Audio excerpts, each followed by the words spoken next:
Hello little coders, today we are going to build your pizza with Python. You will choose the ingredients and Python will make your pizza. First, Python listens using input. Tell the Python what you want. Now type your ingredients, for example cheese or tomato. Great! Now let's create a function.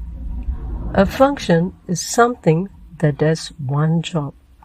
This function is adding toppings to your pizza. When you call a function, Python adds your ingredient. Look at that, your pizza is coming together. You can even choose funny ingredients like chocolate. Now your pizza is ready. What did you put in your pizza? Tell me in the comments. Remember, a function is a block of code that does something. Great job, little coders.